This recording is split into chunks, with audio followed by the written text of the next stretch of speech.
El Canal del Congreso presenta. Bienvenidos al Canal del Congreso. Esto es En la Banqueta, el espacio ciudadano donde tu opinión cuenta. Hoy abordaremos un tema que afecta a miles de mexicanos en su vida diaria, la extorsión. A lo largo de esta media hora exploraremos las diferentes modalidades de este delito, que nos ayudarán a entender la magnitud de este problema en nuestro país.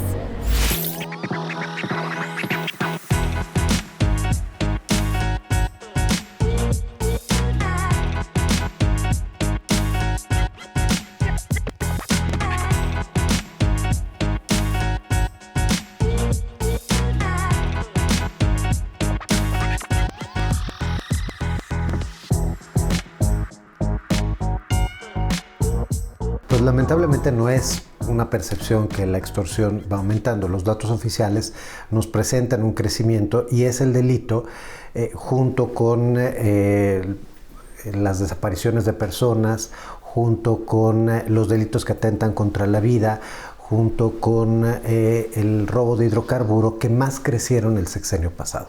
Esos 4 delitos son donde vimos dispararse un problema muy importante que afecta no solo el orden jurídico nacional, sino específicamente la vida de los ciudadanos. La extorsión, lamentablemente, es un delito que engloba muchas formas de cometer un crimen, desde las llamadas telefónicas que pueden ser de engaños, de amenazas, el robo, por ejemplo, de redes sociales a través de las cuales piden dinero, nos buscan para suplantar una identidad y entonces decirnos que tal persona requiere de un apoyo. Estamos hablando de engaños cibernéticos también ligados a veces a compras, a páginas, etcétera. Y tenemos pues la extorsión presencial, que es la forma más peligrosa que tenemos, que también se desdobla principalmente en 2 delitos. Lo que se conoce como cobro por derecho de piso, es decir, la venta de seguridad para comerciantes, principalmente para empresas, y la sustitución del Estado a través del control de un mercado.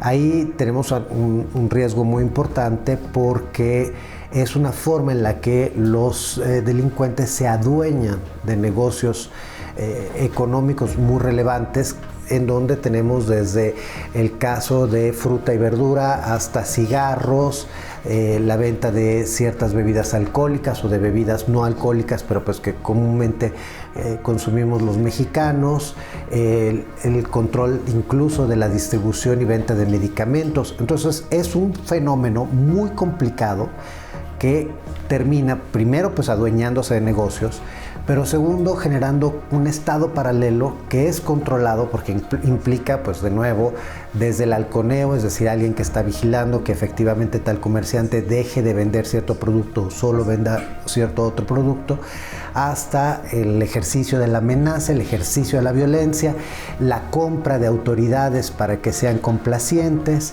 Entonces, pues es un fenómeno extremadamente delicado que pone en riesgo, insisto, la vida de las personas, pero sobre todo el orden jurídico nacional. La extorsión es un delito en el que una persona o un grupo obliga a otra a hacer algo, generalmente a pagar una suma de dinero a través de amenazas.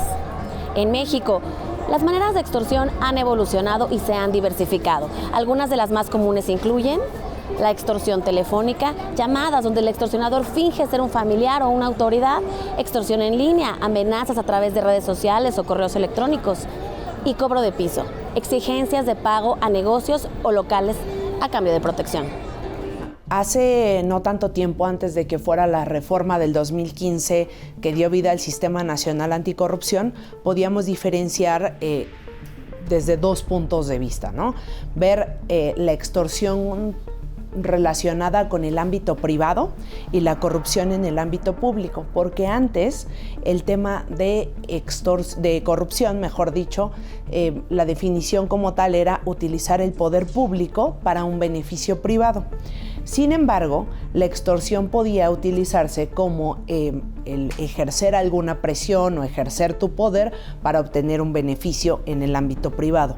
Entonces teníamos esta diferenciación. Sin embargo, con la reforma cambió la definición de corrupción en nuestro país y entonces la definición ahora incluye al ámbito público o privado, es decir, utilizar la posición que tienes o el poder que tienes para obtener un beneficio público o privado. Y entonces se engloban ahí diferentes conductas que están tipificadas tanto en el Código Penal Nacional, también en la Ley General de Responsabilidades Administrativas. Sin embargo, la extorsión siguió siendo, siguió su camino y lamentablemente, como los otros delitos de alto impacto, pues es un delito que afecta mucho a las personas y que el día de hoy la extorsión no solamente ha aumentado su capacidad, sino además se ha profesionalizado, trabaja en redes y se obtienen cosas que no te puedes imaginar, ¿no? Hace muchísimos años en el Observatorio Nacional Ciudadano estudiaba yo el tema de la extorsión y entonces veíamos que en ese entonces, decían que tenían detenida a tu hija o decían que la habían secuestrado a cambio de cosas tan de las que menos que te puedas imaginar, como una tarjeta de amigo que antes podías poner para Telcel, hasta un cartón de cervezas, así te lo digo. Entonces llegamos a ver casos donde era irle bajando de 1 millón hasta deme un cartón de cervezas. Entonces lamentablemente eso se ha transformado, toda vez que ahora tenemos pues fintechs, tenemos muchísimos otros recursos digitales en el que las personas pues ahora no solamente es esto, es borra una foto y puedes obtener tal cosa, o si no voy a develar todo lo que hay en tu celular. Y entonces la extorsión se ha transformado, así como se ha transformado pues la capacidad de la tecnología y la capacidad y la diversificación de otros delitos en México, pero finalmente siempre está esa delgada línea entre corrupción y extorsión. Me imagino que esto le pega tanto al gobierno, a las empresas y bueno, hasta el ciudadano de a pie, o sea, todos somos vulnerables. Efectivamente, de hecho el Banco de México hace un tiempo alertó que el aumento de inflación en parte también se debía a la extorsión, es decir, finalmente impuesto extra que nos está cobrando la delincuencia lo empieza pagando el productor, el distribuidor, el vendedor y al final pues el consumidor es el que paga ese impuesto que va directamente a fortalecer a los grupos delictivos. ¿Tú cómo ves la extorsión aquí en la Ciudad de México? Mira, yo creo que es un delito que se ha ido incrementando con el tiempo. La verdad es que ya la seguridad en la Ciudad de México ya no es segura para nadie, para ningún medio, personas, ni por ser de clase media, ni por ser de clase baja, ni por ser de clase alta. Todos estamos expuestos, pues nada más estar al pendiente, ¿no? Yo vivo en el mero centro histórico, donde se imaginará que está al triple, a la orden del día, todo lo de la extorsión. Es bastante conflictivo para los vendedores ambulantes, tanto también como a los que tienen sus locales fijos, porque a veces hasta tienen que cambiar y renunciar a ese negocio que fueron creciendo conforme se los fueron dejando sus familiares o día con día, ¿no? ¿Y tú qué haces para protegerte? Ya sabes que también hay extorsiones telefónicas, en línea. Pues yo, para mi seguridad, yo no doy informes. Si, por ejemplo, intentan llamarme y extorsionarme, pues procuro colgar, no dar nada de información, mantener la calma, que es lo más importante, llamar a tus familiares en caso de que, por ejemplo, te estén extorsionando en el tema de secuestro y estar siempre al día con esas cosas para que pues no te pueda también a ti afectar, ¿no? De alguna manera. Investigar el tema relacionado a la persona a la que supuestamente tiene privada de la libertad para saber y descartar. No dar números de cuentas bancarias, no dar información a personas extrañas también, a cuentas de empresas bancarias y todo eso. Porque muchas de las cosas es que ustedes en las redes sociales ponemos de la nada nuestros dígitos y de ahí mismo así operan las extorsiones. De acuerdo a la encuesta nacional de victimización y percepción sobre seguridad pública 2023, el 30% de las víctimas de extorsión no denuncian este delito. Esto refleja un alto nivel de desconfianza en las autoridades. Además, el 60% de las víctimas reporta haber sido extorsionada a través de llamadas telefónicas. Por ejemplo, los que tienen que ver con, 1, gente que está en alguna prisión y entonces que tiene uso de teléfonos celulares, ¿no? Hay gente que trabaja afuera de las cárceles, pero que su red de operación está dentro de las cárceles. Entonces, creo que es muy importante ver qué es lo que está en prisión pasando, los controles que se están llevando a cabo, o mejor dicho, los controles que faltan para esto. 2, la tecnología. La democratización de la tecnología también hace que sea muy fácil acceder a los datos personales de las personas. Entonces, no hay un uso de los datos biométricos, no hay un uso, no se ha legislado sobre los datos biométricos en nuestro país, y hoy, ante la falta del INAI, pues vamos a tener además un riesgo mucho mayor de la protección de nuestros datos personales a resguardo de particulares.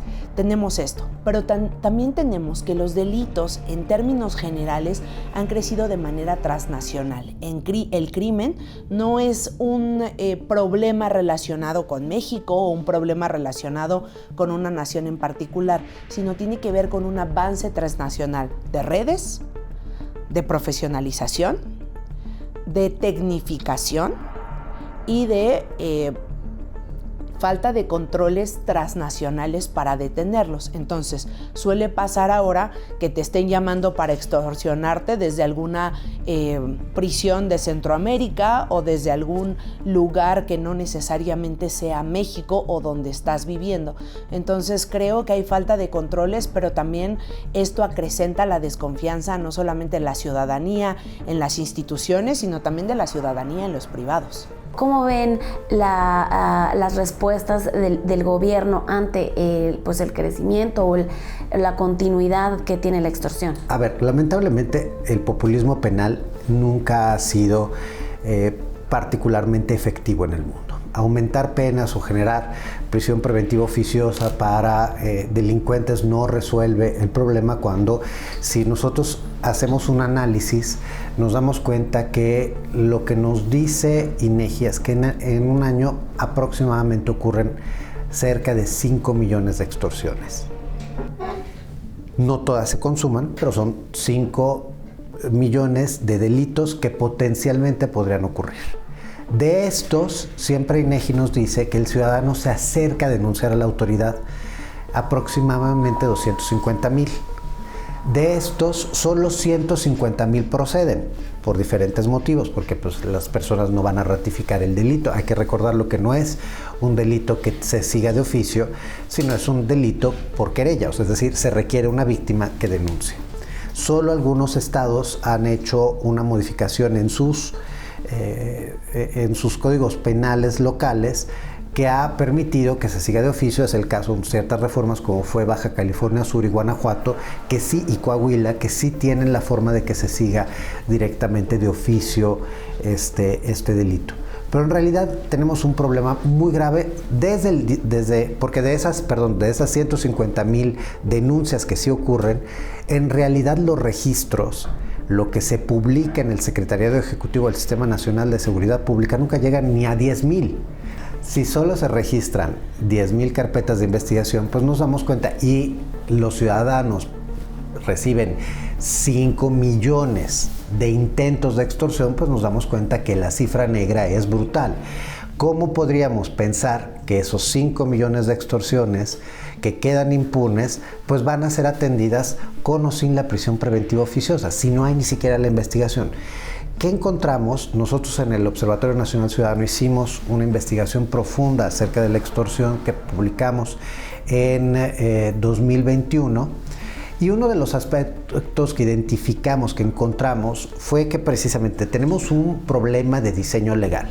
Entonces, a nivel federal, la ley de extorsión es de 1984, el tipo penal. Entonces, más que aumentar las penas o generar la prisión preventiva oficiosa, lo que necesitaríamos sería pues que haya las condiciones para darle seguimiento a ciertas conductas que se engloban en la extorsión. ¿Tú o alguien de tu comunidad ha sufrido este tipo de delito? Pues te cuento, yo vengo del Estado de México, de Nezahualcóyotl, y en los tianguis, especialmente en las plazas tianguis que se ponen diario en la calle, existe la extorsión.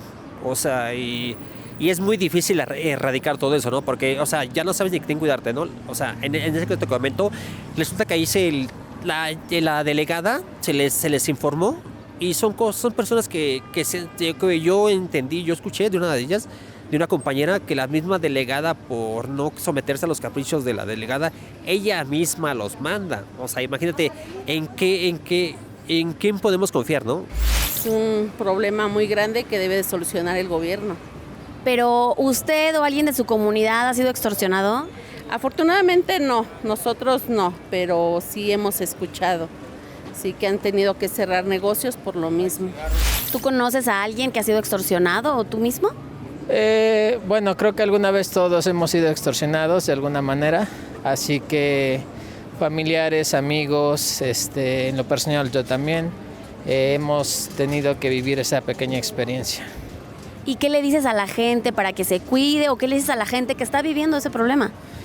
Mira, en mi caso yo lo tuve que hacer en no contestar llamadas que no conoces, estar bien informados con los compañeros, con los familiares, para que en dado caso de que empiecen a pedir dinero o empiecen a pedir otras cosas, pues no caigamos en el juego. En México, la ley tipifica la extorsión como un delito grave, con penas de 5 a 12 años de prisión.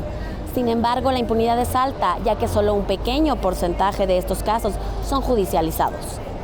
Además, con el fin de reducir la incidencia, en 2024 se aprobó una reforma al artículo 19 de la Constitución que incluye la extorsión en el listado de delitos que ameritan prisión preventiva oficiosa, una medida que busca reforzar la lucha contra este ilícito.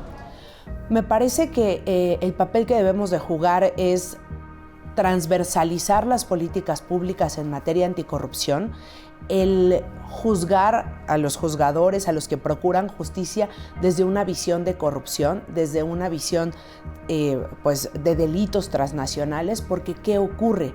Lo que ocurre es que por lo regular cuando hay corrupción encontramos que hay otros delitos que se acompañan. Quiere decir que algún director o alguna persona en las prisiones, he utilizado este ejemplo y quiero seguir con él, quiere decir que a alguien corrompieron en las autoridades para seguir teniendo celulares adentro, ¿no? Quiere decir que corrompieron a una autoridad para no estar pagando una pena. Entonces, necesitamos transversalizar las políticas que nosotros llevamos a cabo dentro del sistema para mejorar las técnicas de investigación desde las fiscalías especializadas de combate a la corrupción, pero también en las fiscalías generales de todo el país y la Fiscalía General. Segundo, debemos de ver qué es lo que está pasando con los controles de confianza adentro de las contralorías especializadas que están ocurriendo en el ámbito nacional, pero también en el ámbito local. También ver qué hacen los entes fiscalizadores, qué está pasando con el uso de recursos y cómo esto está ayudando o no a combatir los delitos de alto impacto, pero también la corrupción que transversaliza esos. Entonces, nuestro papel, mi papel como ciudadana y como presidenta del sistema, pues será nuevamente fortalecer todas las áreas institucionales para que trabajemos con un eje transversal para poder combatir los delitos, pero también para prevenirlos, ¿no? Y no llegar hasta la última etapa donde el ciudadano ya no está más que pues con muchísimo miedo y dice, pues es que si no doy dinero o si no respondo a estas extorsiones, pues voy a perder en ocasiones incluso la vida. Entonces creo que debemos de llegar un paso antes de eso y el Sistema Nacional Anticorrupción está para eso, para prevenir, para detectar y para sancionar la corrupción, y debemos avanzar en ese sentido. ¿Qué obstáculos se enfrentan los ciudadanos, los empresarios, los que quieren denunciar? ¿Por qué hay tan poca denuncia? A ver, cuando hablamos de denuncias de extorsiones telefónicas, el ciudadano tiene muy pocos incentivos aun cuando haya caído. ¿Por qué? Porque de nuevo tiene que ir a una fiscalía y ahí pues de nuevo INEGI nos aporta datos muy relevantes en donde pues hay fiscalías en donde una denuncia pues requiere de por lo menos 3 o 4 horas, más otras 3 o 4 para ratificar. Una persona que tiene que invertir todo este tiempo y que no va a tener un retorno, o sea, es decir, no va a llegar alguien y le va a regresar su dinero, porque lamentablemente, según siempre datos oficiales, literalmente la reparación del daño ocurre parcial en el 0.2% de los casos, pero total en el 0%. Entonces, si voy a recuperar solo una pequeña parte, ¿para qué prosigo con una denuncia? Y eso sobre la telefónica. Ahora vámonos a la extorsión presencial.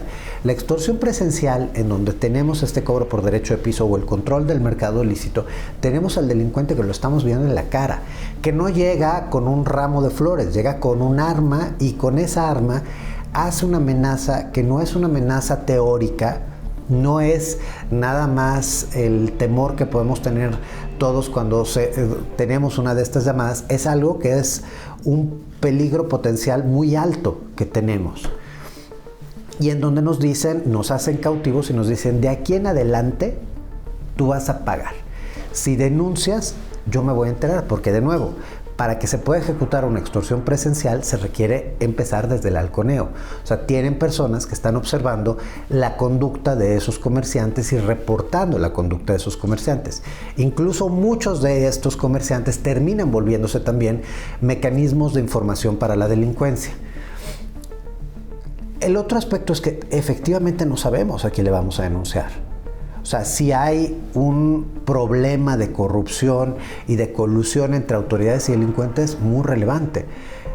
Yo no me siento en la condición de decirle a un ciudadano que está viviendo una extorsión presencial que acuda a una fiscalía y denuncie así libremente. De hecho, nosotros en el Observatorio Nacional Ciudadano tenemos un mecanismo, una atención a víctimas para que la víctima no esté sola, para que la denuncia no sea tan directa, para que no se encuentre expuesto el ciudadano, sino que pues fluya a través de nosotros, que podemos ser un filtro y un apoyo para las víctimas. Pero en realidad los ciudadanos están muy solos.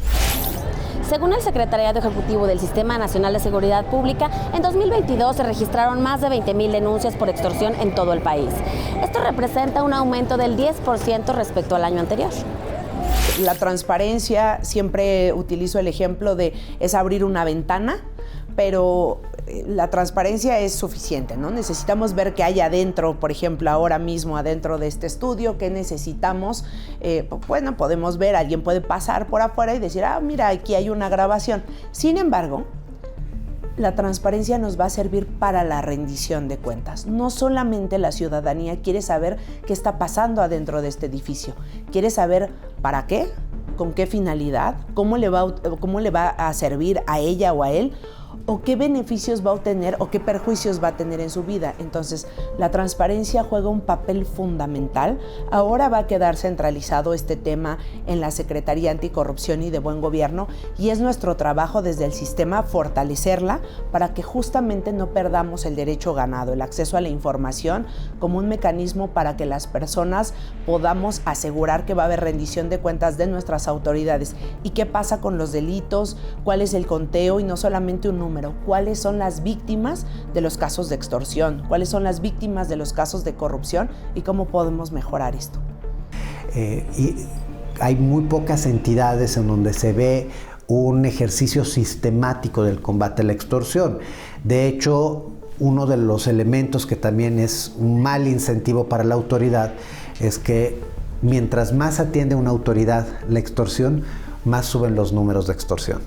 Entonces, y este es el caso, por ejemplo, de Baja California Sur, o es el caso de Querétaro, o es el caso de Guanajuato, o es el caso de Coahuila, entidades en donde la extorsión no cae en simple y sencillamente saco roto, sino que hay una autoridad que tiene un programa, que tiene una forma de contactar al ciudadano, de apoyar al ciudadano, de combatir el delito, mecanismos ya bien establecidos, grupos de acción.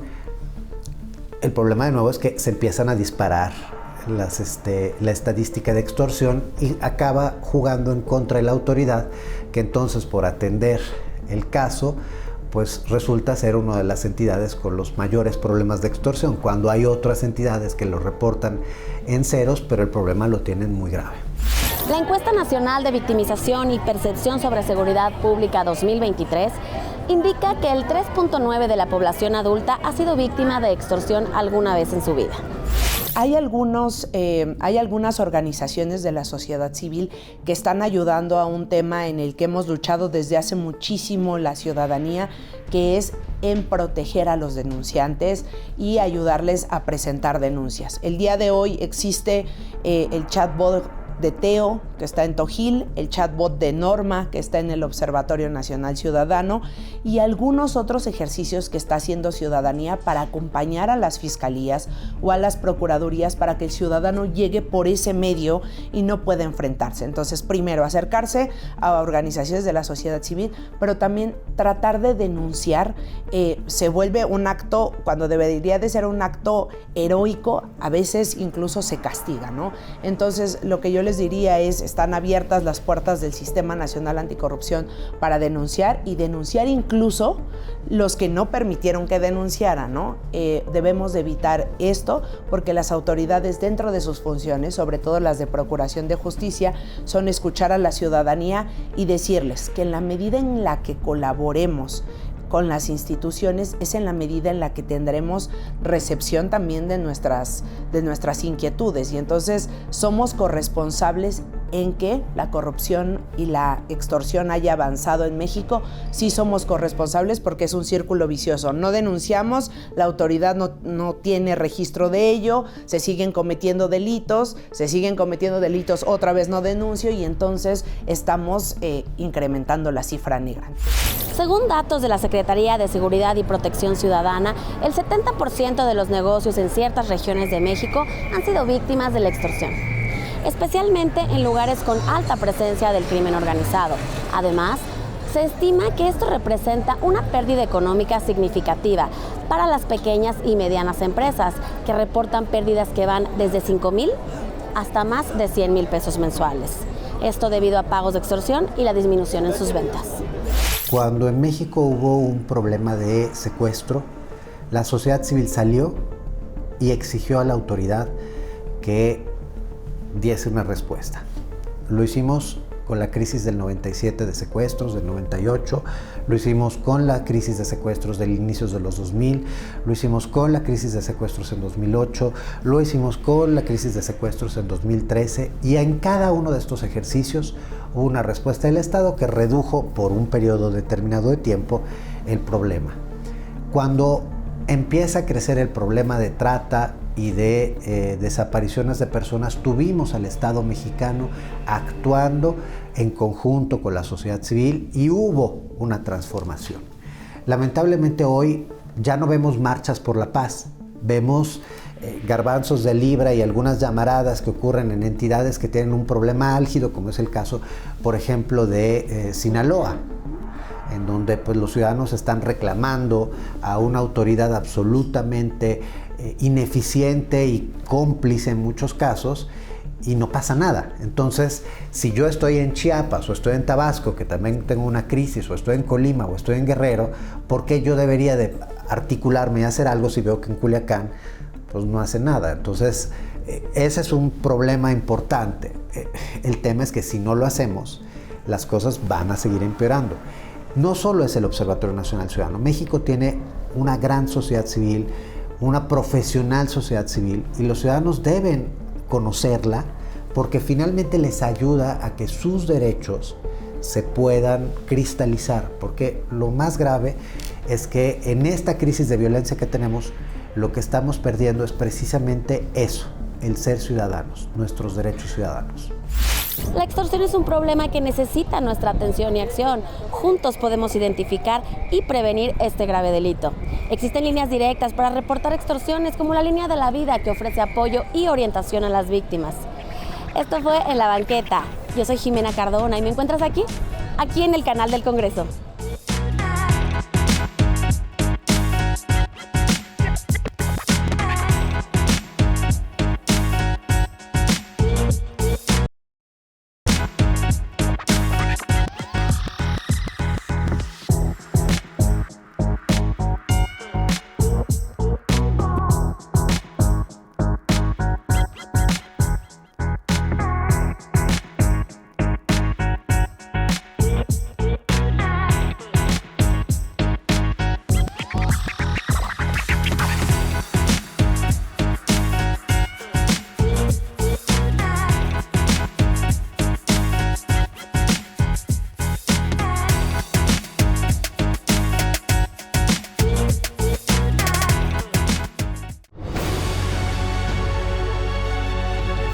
General del Congreso presentó